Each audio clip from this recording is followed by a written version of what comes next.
hemos hablado de la afectividad y ahora nos toca hablar de un tema precioso que es la inteligencia. En realidad, si queremos ser rigurosos, habría que partir no de poner una palabra y ver qué significa, sino más bien al contrario. Es decir, el procedimiento en la antropología, sobre todo si se utiliza, como yo procuro, un método fenomenológico aquí muy suavemente, no es partir de una idea, sino partir de unos fenómenos. Hay un dicho clásico de la escolástica que dice que las potencias se especifican por sus actos. Traducido un poco quiere decir que según los distintos tipos de actos que descubrimos distintos tipos de capacidades, que llaman facultades o potencias. Tenemos sensibilidad, existe la sensibilidad, tenemos actos que percibimos, sensibilidad. ¿Hay reacción afectiva? Tenemos la afectividad. Y claro, cuando nos enfrentamos con la inteligencia pasa lo mismo. No partimos de una idea de la inteligencia, sino que vamos a ver, descubrimos un tipo de actos y a esto es a lo que vamos a llamar inteligencia. Pero primero hay que ver qué tipo de actos son. ¿Qué tipo de actos? De eso se trata.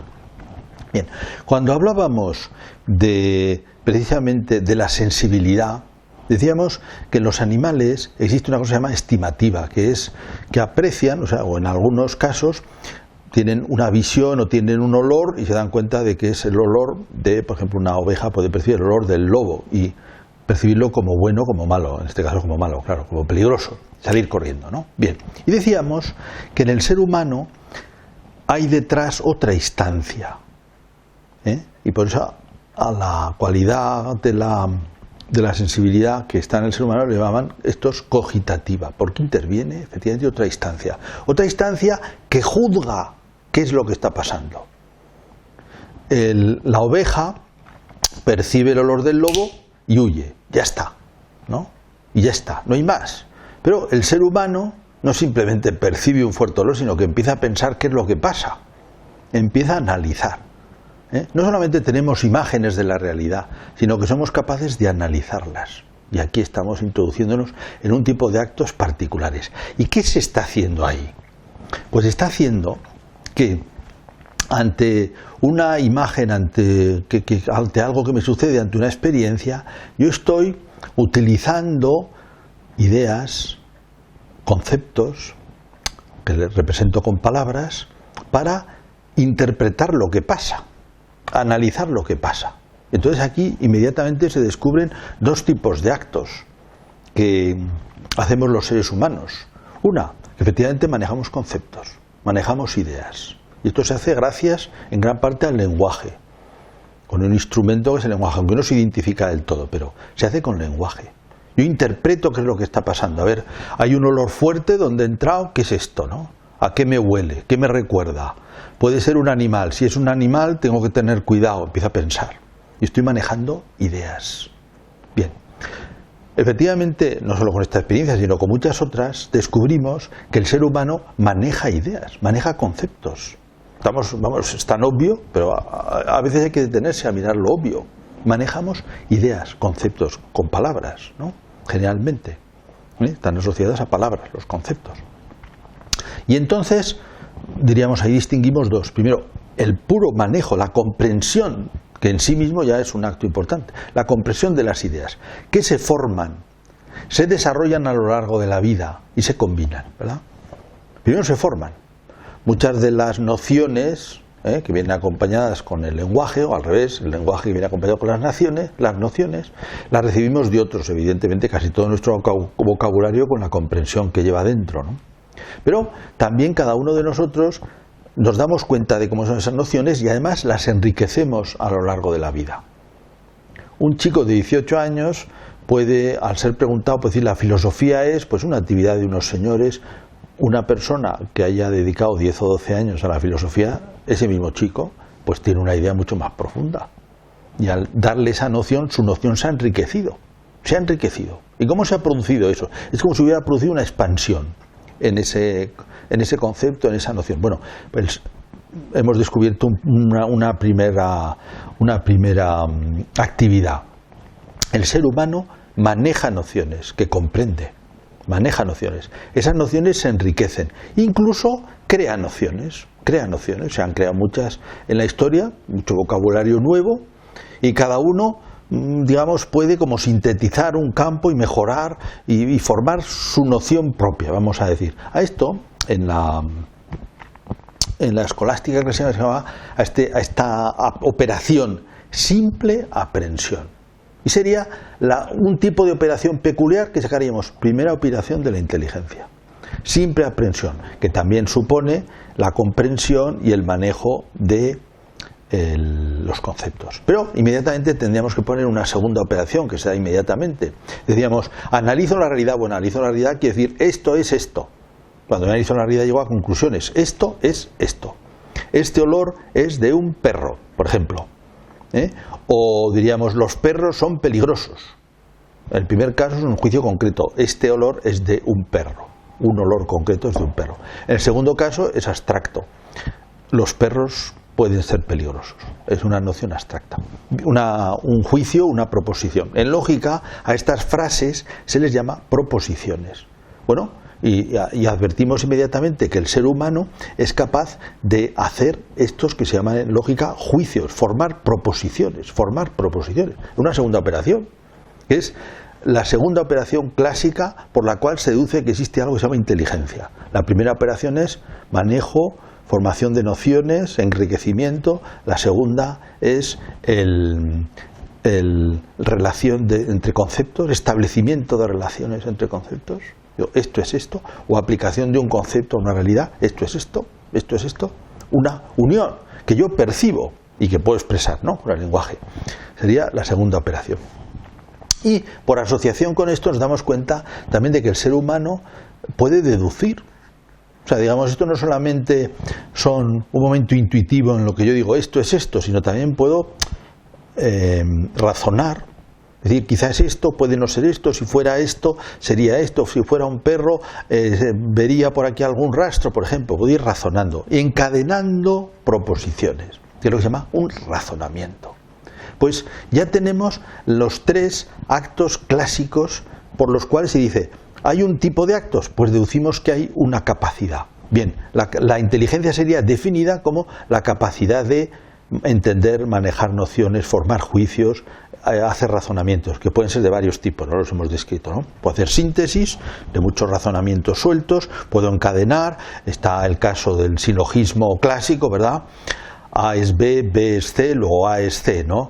Los perros son mamíferos, los mamíferos son animales, luego los perros son animales, sería el típico caso de silogismo. Bueno, tres actos por los cuales decimos, bueno, esto es la inteligencia.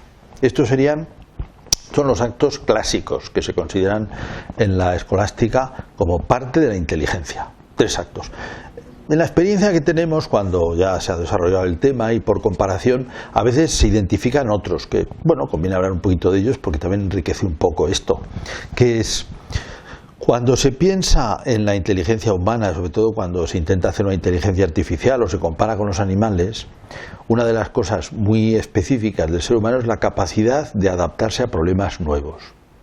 Lo que supone que es capaz de abstraer esquemas de cosas que conoce y aplicarlos en situaciones completamente nuevas, por ejemplo, ¿no? Que es, diríamos, pues una capacidad de encontrar lo que es igual en una situación y en otra, por ejemplo, ¿no? Somos capaces de trasladar esquemas, creatividad. Se podría analizar más, ahí lo dejamos. Y también, cuando se hablan de muchas inteligencias, se descubren efectivamente otras capacidades, otros tipos de actos que los podemos asociar aquí porque se parecen y entonces meterlos todos dentro de esto que hemos llamado inteligencia. Por ejemplo, la capacidad de percibir qué es lo que está pasando a nuestro alrededor, pero no simplemente qué es lo que está pasando sensorialmente, sino qué argumento está sucediendo aquí. Aquí lo que está pasando es que esta pared se está cayendo y por eso están huyendo estos y por eso... Y eso a veces lo percibo como de un golpe, una captación de situación, un hacerse cargo. Por ejemplo, bueno, esto se puede considerar en relación con la inteligencia. También me hago cargo, por ejemplo, me doy cuenta, percibo qué es lo que le pasa a las personas. Les veo la cara, les veo cómo obran y capto casi de una manera inmediata qué es lo que pasa. Claro, esto digamos, es un darse cuenta, es un conocimiento. Es un conocimiento. Decimos, bueno, todo esto que tiene que ver con el conocimiento lo ponemos a inteligencia. Y efectivamente es como otro tipo de inteligencia.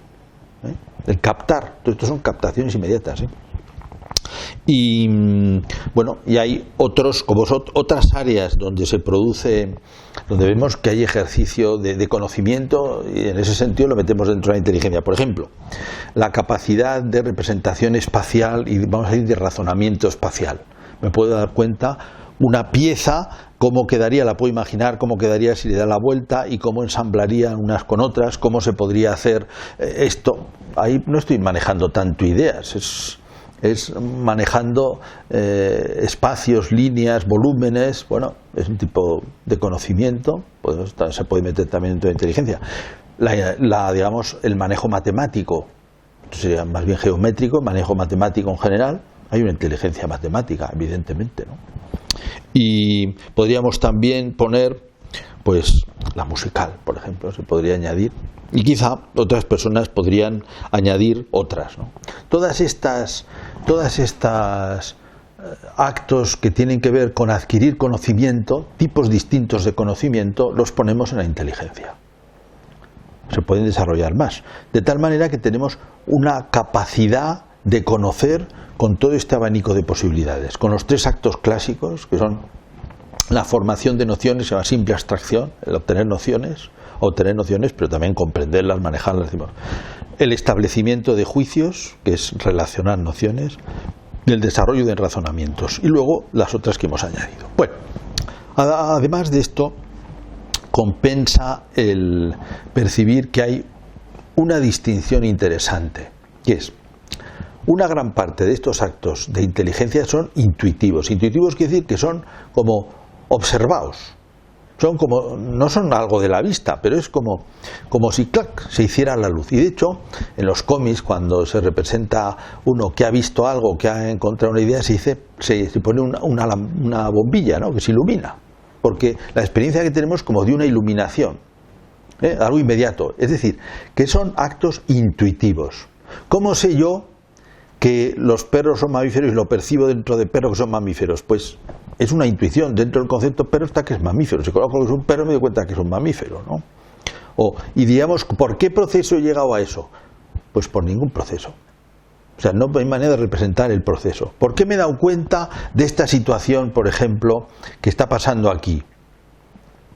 O también, lo he dicho, puedo hacer un razonamiento del movimiento y saber lo que va a pasar. Tiro una bola y me doy cuenta cómo va a golpear con otra, es una bola de billar, ¿no? Estoy calculando con bolas. ¿Cómo me doy cuenta de eso? Bueno, ahí podría haber un poco de razonamiento, pero muchos de los actos de inteligencia son intuitivos, inmediatos. Por ejemplo, la formación de conceptos, el juicio, el establecimiento de juicio son inmediatos, y también algunos de los que hemos dicho, que hemos añadido. Claro, esto hace que al no poderse representar un proceso, al no establecerse un proceso, no hay manera de imitarlos, por ejemplo, con un ordenador. Así como los procesos deductivos, los razonamientos, ese tercer acto clásico, algunos de ellos, por lo menos, no todos, porque los de síntesis tampoco son intuitivos también, en parte por lo menos. El razonamiento, encadenamiento de razones, el ir pasando unos a otros, y desde luego si se puede representar, si eso se puede representar lógicamente o matemáticamente, por supuesto que es reproducible por un ordenador.